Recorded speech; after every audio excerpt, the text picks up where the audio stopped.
नमस्कार। एम के जीके वाला में आपका स्वागत और हार्दिक अभिनंदन। साथियों, आज अपनी बहुत ही महत्वपूर्ण बिंदु पर चर्चा करने जा रहे हैं, अर्थात नींबू चना किसान आंदोलन को पढ़ेंगे। कौन से किसान आंदोलन को पढ़ेंगे साथियों? नींबू चना किसान आंदोलन को पढ़ेंगे। वर्तमान में नींबू चना कोटपुतली बहरोड में आता है। किस में आता है साथियों? कोटपुतली बहरोड में आता है।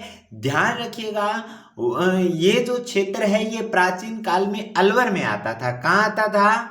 ये प्राचीन काल के अंदर यह क्षेत्र अलवर जिले में आता था। चलो आगे बढ़ते हैं। अलवर के महाराजा जयसिंह ने यहाँ के किसानों पर काफी बढ़ा चढ़ाकर लाग बाग लगा दी। और याद रखिएगा, कहा जाता है कि 40% से ज्यादा यहाँ लाग बाग बढ़ाई गई। 1923 में बढ़ती लाग बाग को देख करके किसानों ने यहाँ पर आंदोलन शुरू किया। इसी लाग बाग को यहाँ पर एक पुस्तिका लिखी गई, जिस पुस्तिका का नाम था पुकार पुस्तिका। ध्यान दीजिएगा मेरे लाल, पुकार पुस्तिका में अलवर के किसानों के लगानों को प्रकाशित किया। और पुकार पुस्तिका को जो लिखा वो गोविंद सिंह और माधव सिंह ने लिखा। किसने लिखा मेरे लाल?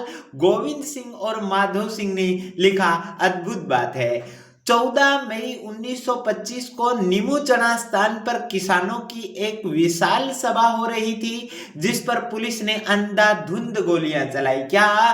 पुलिस ने गोलियां चलाई। दोबारा इस लाइन को मैं रिकॉल कर रहा हूं। 14 मई 1925 को नींबू चना जो क्षेत्र है, कौन सा?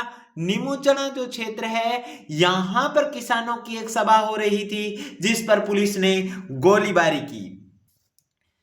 नींबू चना घटना को राजस्थान का बहुत ही महत्वपूर्ण समाचार पत्र तरुण राजस्थान पत्रिका में प्रकाशित किया गया। दोबारा सुनिएगा, नींबू चना घटना को तरुण राजस्थान पत्रिका में प्रकाशित किया गया और राम नारायण चौधरी ने इस घटना को नींबू चना हत्याकांड कहा। कौन सा हत्याकांड कहा?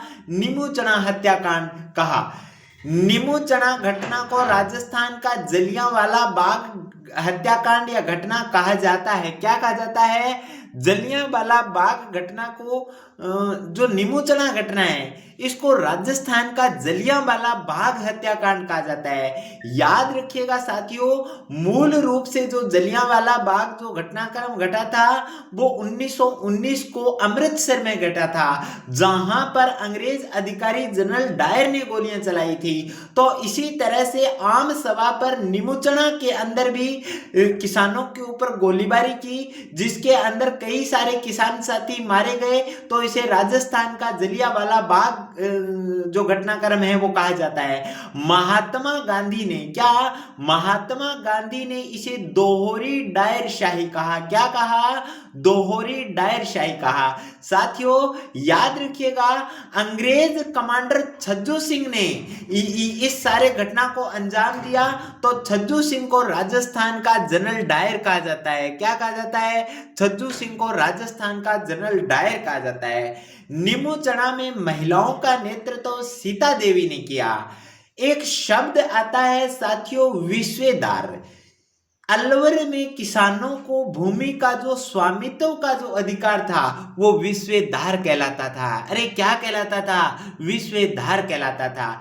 अलवर के अंदर एक और पद्धति थी, उस पद्धति का नाम था इजारा पद्धति। दोबारा सुनिए, अलवर के अंदर एक पद्धति थी जिस पद्धति का नाम था इजारा पद्धति। और इजारा पद्धति क्या थी, जरा थोड़ा सा सुनिए।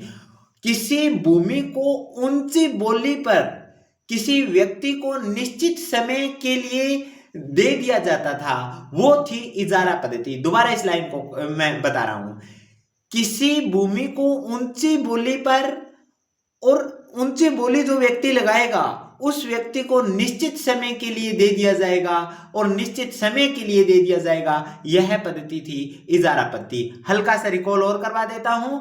आज की क्लास अपनी बहुत ही स्वीट सी क्लास है साथियों, आप गौर करिएगा। एमकेजी के वाले के साथ आप जुड़े रहिए। नींबू चना कोटपुतली बहरोड में आता है। अलवर के महाराजा जयसिंह ने किसानों पर लाग बाग लगा दी और लगभग 40% से ज्यादा बढ़ा करके लाग बाग लगा दी।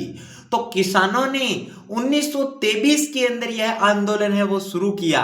पुकार पुस्तिका जो अलवर के किसानों के ऊपर कर लगाने के कारण गोविंद सिंह और माधव सिंह ने लिखी, इसके अंदर ये सारे जो लगान थे इनका ब्यौरा दिया गया, इनको प्रकाशित किया गया। 14 मई 1925 को निमुचना स्थान पर किसानों की सभा हो रही थी, जिस पर पुलिस ने अंधाधुंध गोलियां चलाई।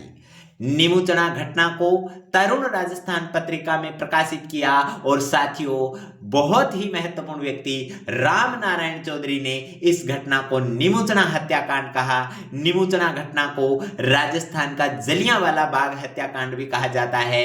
और याद रखिएगा महात्मा गांधी ने इसे दोहरी डायरशाही कहा और इस समय जो कमांडर थे वो छज्जू सिंह थे। तो साथियों छज्जू सिंह को राजस्थान का जनरल डायर कहा जाता है।